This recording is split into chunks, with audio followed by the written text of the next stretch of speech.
नमस्कार, मैं हूं सत्यपाल और आप देख रहे हैं CWB हिंदी न्यूज। शक संवत 1947 विक्रम संवत 2082 आज पौष मास के कृष्ण पक्ष की 10वीं तिथि और दिन रविवार है। तदनुसार अंग्रेजी तारीख 14 दिसंबर सन 2025।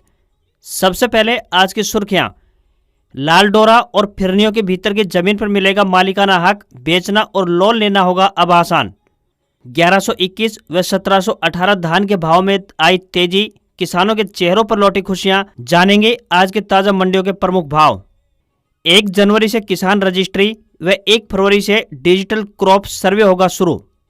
नारनौल में मार्केट कमेटी चेयरपर्सन व सदस्यों ने ली शपथ। केंद्रीय मंत्री राव इंद्रजीत सिंह हुए शामिल, बोले किसानों के हित में करेंगे काम।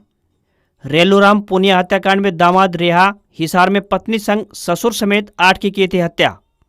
राव इंद्रजीत सिंह राजनीति से रिटायरमेंट नहीं लेंगे। नारनौल में बोले पीएम मोदी नहीं हुए तो मैं क्यों, उम्र का तकाजा सभी के साथ। नूह में कांग्रेस एमएलए का mobile phone hack, Aftab Ahmad ने सोशल मीडिया पर दी जानकारी, बोले सतर्क रहें। सरकारी नौकरी अपडेट। केंद्रीय विद्यालय में 2499 पदों पर निकली भर्ती। 26 दिसंबर लास्ट डेट, 15 फरवरी 2026 को होगा एग्जाम। 24 को पंचकुला आएंगे गृह मंत्री अमित शाह। अटल पार्क में करेंगे प्रतिमा का अनावरण। पुलिस की पासिंग आउट परेड में होंगे शामिल। मनरेगा अब पूज्य बापू ग्रामीण रोजगार योजना, मोदी कैबिनेट का फैसला। काम के दिनों की संख्या भी 100 से बढ़ाकर 125 की गई। और राजस्थान एमपी समेत 37 शहरों में तापमान 10 डिग्री सेल्सियस से नीचे पहुंचा। यूपी में घना कोहरा, सड़कों पर 10 मीटर देखना भी मुश्किल। उत्तराखंड में झरने जमे। और अब खबरें विस्तार से।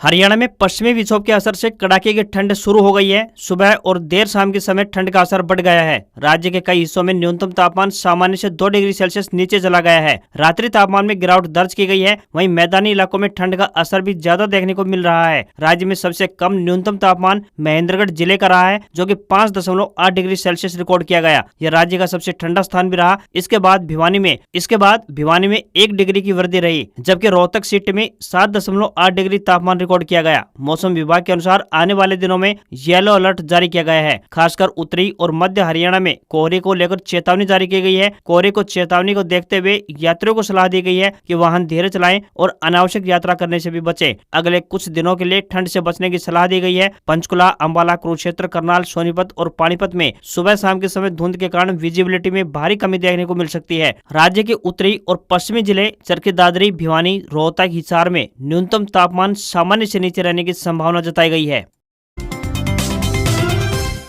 रोहतक के गढ़ी सापला किलोई से विधायक व नेता प्रतिपक्ष भूपेंद्र सिंह हुड्डा ने भाजपा पर जुबानी हमला बोला। उन्होंने कहा कि भाजपा ने वोट चोरी करते हुए सरकार बनाई है, जिसका खुलासा राहुल गांधी कर चुके हैं। पूरे देश में वोट चोरी को लेकर चले अभियान के बाद अब 14 दिसंबर को दिल्ली में महारैली होगी, जिसमें देश भर से कांग्रेस कार्यकर्ता भाग लेंगे। भूपेंद्र सिंह हुड्डा ने कहा कि भारत को हमारे स्वतंत्रता सेनानियों ने लंबा संघर्ष करके आजाद करवाया और संविधान बनाया था। संविधान में सभी को वोट देने का अधिकार है। इलेक्शन कमीशन को निष्पक्ष होकर वोट करवाने चाहिए थे, लेकिन आज इलेक्शन कमीशन की निष्पक्षता पर सवाल उठ रहे हैं। कैसे वोट चोरी हो रहे हैं, इसका खुलासा किया जा चुका है। भूपेंद्र सिंह हुड्डा ने आरोप लगाया कि विधानसभा चुनाव के बाद 3 दिन तक वोट प्रतिशत बदलता रहा। 5 तारीख को 61.09% वोटिंग बताई गई, तो वहीं 6 तारीख को बढ़कर 65% बताई गई और 7 तारीख को बढ़कर 67.90% वोटिंग बताई गई। 3 दिन वोट प्रतिशत बदलता रहा, जो इलेक्शन कमीशन पर सवाल उठा रहा है। वहीं 14 दिसंबर को दिल्ली के रामलीला मैदान में होने वाली महारैली में बड़ा खुलासा किया जाएगा। रैली को राहुल गांधी के अलावा कांग्रेस के राष्ट्रीय अध्यक्ष मल्लिकार्जुन खड़गे, प्रियंका गांधी व सोनिया गांधी भी संबोधित करेंगी।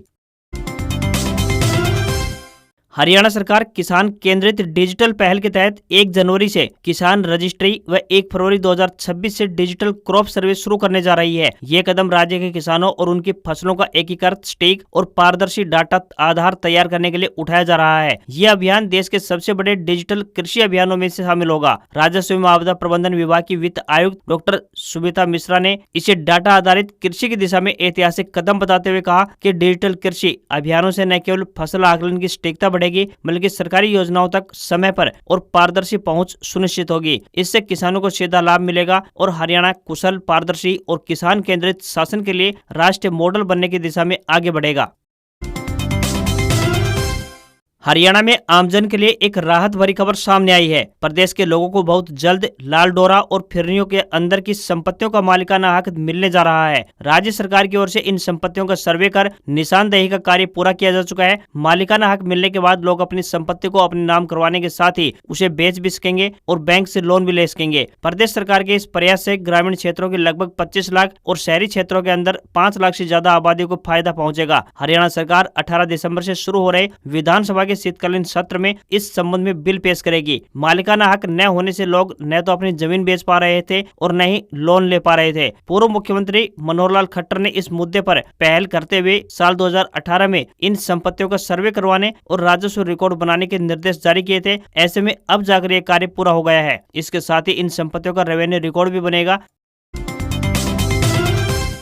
हरियाणा में धान उत्पादक किसानों के लिए एक अच्छी खबर सामने आई है। अच्छी खबर यह है कि लंबे इंतजार के बाद आखिरकार बासमती धान की किस्म 1718, 1121 और 1885 के भाव में तेजी दर्ज हुई है, जिसका सीधा किसान फायदा उठा रहे हैं। भाव में तेजी से किसानों के चेहरों पर मुस्कान लौट आई है। किसानों का कहना है कि इस बार लगातार बारिश से फसल प्रभावित हुई है। ऐसे में भाव में तेजी से कुछ हद तक आर्थिक नुकसान की भरपाई हो सकेगी। भाव में तेजी की सूचना मिलते ही किसान अपनी फसल लेकर मंडियों में पहुंचने लगे हैं, ताकि समय रहते ऊंचे भाव फायदा उठा सके। कैथल मंडी में 1718 हाथ कटाई धान 38 रुपए प्रति क्विंटल तक बिक रहा है, तो वहीं 1885 का भाव 3770 रुपए प्रति क्विंटल का है। 1401 का 3870 रुपए और 1509 धान 3280 रुपए प्रति क्विंटल तक बिका। झज्जर अनाज मंडी की बात करें तो 1847 का भाव 25 रुपए प्रति क्विंटल, 1509 धान कंबाइन का भाव 2751 रुपए प्रति क्विंटल और हाथ कटाई का भाव 3191 रुपए प्रति क्विंटल तक रहा। यहाँ 1718 किस्म का भाव 3722 रुपए प्रति क्विंटल, 1121 कंबाइन भाव 3551 रुपए प्रति क्विंटल, हाथ कटाई का 4057 रुपए प्रति क्विंटल तक रहा। जींद मंडी की बात करें तो 1121 किस्म का भाव 4070 रुपए प्रति क्विंटल और 1718 का भाव 38 रुपए प्रति क्विंटल तक रहा। यानी दोनों किस्मों के भाव में तेजी दर्ज हुई है।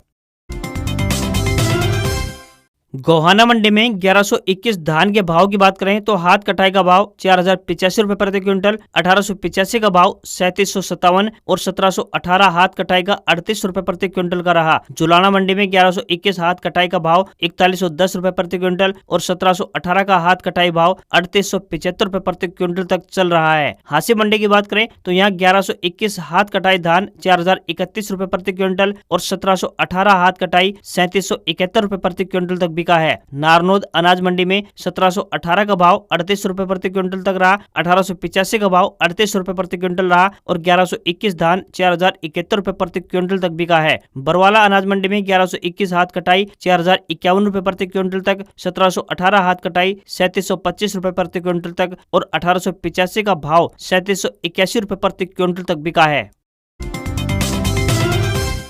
गुरुग्राम से भाजपा सांसद एवं केंद्रीय राज्य मंत्री राव इंद्रजीत सिंह ने राजनीति से रिटायर होने वाले अपने बयान पर यू टर्न ले लिया है। राव इंद्रजीत सिंह शनिवार को नारनौल की नई अनाज मंडी में मार्केट कमेटी के चेयरमैन और सदस्यों के शपथ ग्रहण समारोह में पहुंचे थे। यहां उन्होंने मंच से कहा कि उम्र का तकाजा सभी के साथ है। पिछली बार जब मैं यहां आया तो लोगों ने कहा कि इंद्रजीत सिंह तो रिटायर होने की पहले से चिट्ठी लिख चुका है। अगर नरेंद्र भाई रिटायर नहीं हुए तो मुझे रिटायर होने की क्या जरूरत है? अगर पब्लिक चाहती है तो मैं क्यों रिटायर हो जाऊं? 2 महीने पहले नारनौल में एक कार्यक्रम के दौरान राव इंद्रजीत सिंह ने कहा था, अब मैं 74 साल का हो गया हूं, युवाओं को मौका मिलना चाहिए। उनके इस बयान से उनकी राजनीति से रिटायरमेंट की अटकलें शुरू हो गई थी। हरियाणा के 3 बार सीएम रहे चौधरी बंसीलाल की 3 पीढ़ी को 4 बार हराने का अनूठा रिकॉर्ड रखने वाले सांसद धर्मवीर सिंह भी कह चुके हैं कि चुनाव नहीं लड़ेंगे। वे भिवानी महेंद्रगढ़ से लगातार तीसरी बार भाजपा की टिकट पर सांसद हैं। चौधरी धर्मवीर सिंह ने कहा था कि अब सक्रिय राजनीति से संन्यास लेने का समय आ गया है।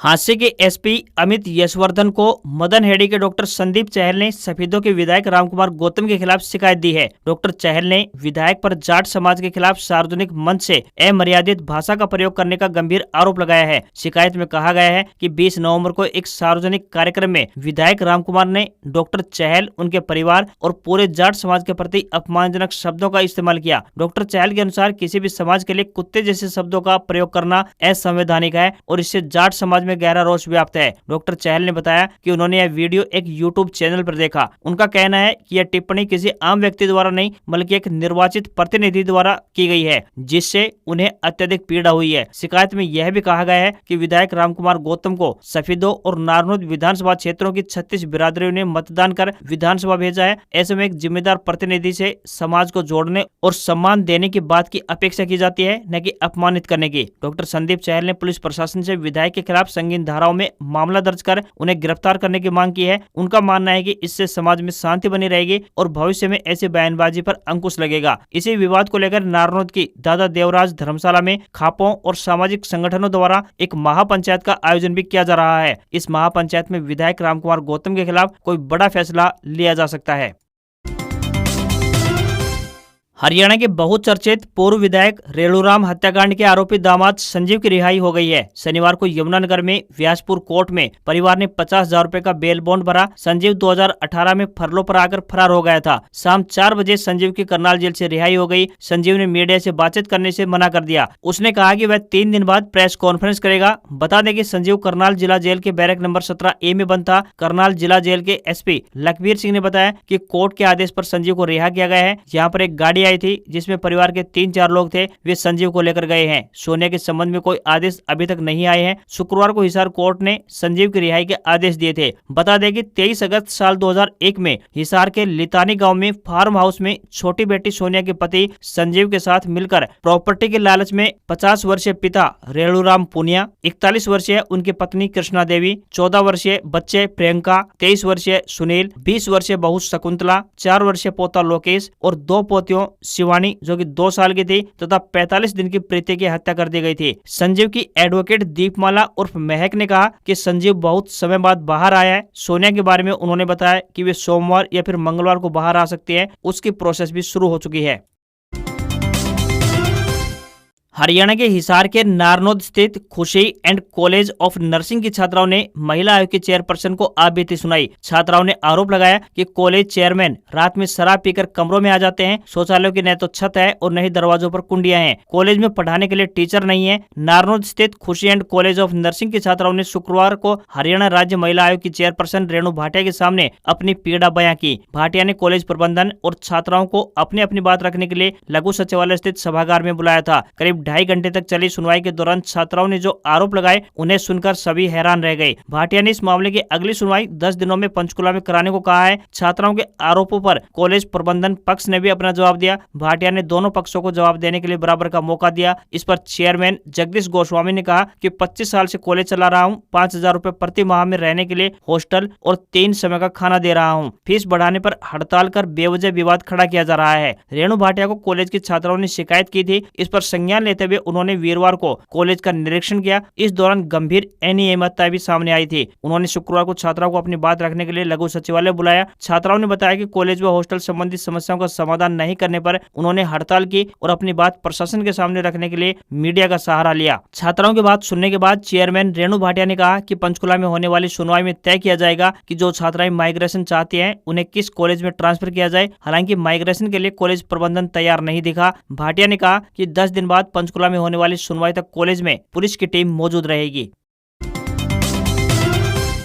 रेल यात्रियों के लिए एक जरूरी खबर सामने आई है। बता दें कि सर्द मौसम की शुरुआत के साथ ही धुंध और कोहरे ने यात्रियों की परेशानी बढ़ा दी है। सर्द मौसम में कोहरा ट्रेन के संचालन की व्यवस्था को सबसे ज्यादा प्रभावित करता है। हर साल की तरह इस बार भी हालात कुछ ऐसे ही हैं। कोहरे के चलते पंजाब रूट पर लगभग 2 दर्जन ट्रेनें फरवरी के आखिर से लेकर मार्च महीने के पहले सप्ताह तक रद्द कर दी गई हैं। वहीं कोहरे का असर इतना है कि शताब्दी, आम्रपाली और हावड़ा अमृतसर जैसी सुपरफास्ट ट्रेनें घंटों की देरी से चल रही हैं। रद्द हुई ट्रेनों की सूची की बात करें तो गरीब रथ एक्सप्रेस 24 फरवरी तक रद्द रहेगी। योग नगरी जम्मू तवी एक्सप्रेस 22 फरवरी तक रद्द कर दी गई है। वहीं लाल कुआं अमृतसर एक्सप्रेस 28 जनवरी तक रद्द रहेगी। जनसेवा एक्सप्रेस ट्रेन 2 मार्च तक रद्द रहेगी। कालका श्री माता वैष्णो देवी एक्सप्रेस 28 फरवरी तक रद्द रहने वाली है। वहीं नंगल डैम एक्सप्रेस ट्रेन 28 फरवरी तक रद्द रहेगी। अमृतसर चंडीगढ़ एक्सप्रेस ट्रेन 28 फरवरी तक रद्द रहेगी। अमृतसर अजमेर एक्सप्रेस ट्रेन 1 मार्च तक रद्द रहेगी। अकाल तख्त एक्सप्रेस 24 फरवरी तक रद्द रहेगी। तो वहीं दुर्गियाना एक्सप्रेस 28 फरवरी तक रद्द रहने वाली है। तो जालंधर इंटरसिटी एक्सप्रेस 1 मार्च तक नहीं चलेगी। नौकरी की तलाश कर रहे युवाओं के लिए एक बड़ी अपडेट है। आपको बता दें कि डिस्ट्रिक्ट एंड सेशन जज नारनौल में क्लर्क के पदों पर भर्ती के लिए आवेदन मांगे गए हैं। ये भर्ती 6 महीने के लिए एडहॉक आधार पर होने जा रही है। जो भी उम्मीदवार इन पदों के लिए इच्छुक हैं, वे अपने आवेदन भेज सकते हैं। पुरुष या महिला दोनों उम्मीदवार अप्लाई कर सकते हैं। इन पदों के लिए उम्मीदवार स्नातक पास होने चाहिए, उम्मीदवार को कंप्यूटर का ज्ञान होना चाहिए, व उम्मीदवार के पास 10वीं कक्षा में हिंदी विषय रहा हो। न्यूनतम आयु 18 वर्ष और अधिकतम आयु 42 वर्ष होनी चाहिए। उम्मीदवार को कोई भी आवेदन शुल्क नहीं देना है। आवेदन करने की अंतिम तिथि 22 दिसंबर है। सैलरी 25,500 रुपए पर मंथ मिलेगी। नूंह विधानसभा से कांग्रेस के विधायक आफताब अहमद का मोबाइल फोन हैक किए जाने का मामला प्रकाश में आया है। विधायक आफताब अहमद ने स्वयं इस संबंध में अपने सोशल मीडिया अकाउंट पर एक सूचना जारी करते हुए लोगों को सतर्क रहने की अपील की गई है। विधायक आफताब अहमद ने कहा कि शरारती तत्वों द्वारा उनके मोबाइल फोन और व्हाट्सएप अकाउंट को हैक कर लिया गया है। विधायक ने कहा है कि उनके नाम से लोगों को मनमाने और भ्रामक संदेश भेजे जा रहे हैं। इसके साथ ही पैसों की मांग भी रखी जा रही है। विधायक ने स्पष्ट शब्दों में कहा है कि इस तरह के किसी भी संदेश पर बिल्कुल विश्वास न करें और कोई भी व्यक्ति किसी भी प्रकार की धनराशि न भेजें। विधायक आफताब अहमद ने कहा कि यह पूरी तरह से एक साइबर अपराध है और इसका उद्देश्य लोगों को भ्रमित कर ठगी करना है। उन्होंने अपने साथियों, समर्थकों और आम जनता से अपील की है कि ऐसे किसी भी कॉल या मैसेज को तुरंत प्रभाव से नजरअंदाज करें और सतर्क रहें। विधायक ने यह भी जानकारी दी कि इस मामले को लेकर साइबर सेल और संबंधित अधिकारियों को सूचित कर दिया गया है तथा आवश्यक कानूनी कार्रवाई अमल में लाई जा रही है। Mahatma Gandhi national rural employment guarantee act का नाम अब पूज्य बापू ग्रामीण रोजगार योजना होगा। शुक्रवार को केंद्रीय कैबिनेट ने योजना का नाम बदलने और काम के दिनों की संख्या बढ़ाने वाले एक बिल को मंजूरी दे दी है। न्यूज एजेंसी पीटीआई ने सूत्रों के हवाले से बताया कि काम के दिनों की संख्या 100 से बढ़ाकर 125 दिन कर दी जाएगी। Mahatma Gandhi national rural employment guarantee scheme को मनरेगा या फिर नरेगा के नाम से जाना जाता है। यह सरकार की एक खास स्कीम है जिसका मकसद ग्रामीण इलाकों में परिवारों की रोजी रोटी की सुरक्षा बढ़ाना है। इसके तहत हर उस परिवार को एक फाइनेंशियल ईयर में कम से कम 100 दिनों की गारंटी वाली मजदूरी वाला काम दिया जाता है, जिसके बड़े सदस्य बिना हुनर का काम करने के लिए अपनी मर्जी से तैयार होते हैं। इसे 2005 में लागू किया गया था। वहीं दूसरी तरफ कांग्रेस की सुप्रिया श्रीनेत ने मनरेगा का नाम बदले जाने वाले एक वीडियो शेयर किया, जिसमें उन्होंने कहा कि नरेंद्र मोदी ने मनरेगा का नाम बदलकर पूज्य बापू ग्रामीण रोजगार स्कीम रखा है। इसी मनरेगा को मोदी कांग्रेस की विफलताओं का पुलिंदा बताते थे, लेकिन असलियत ये है कि यही मनरेगा ग्रामीण भारत के लिए संजीवनी साबित हुआ।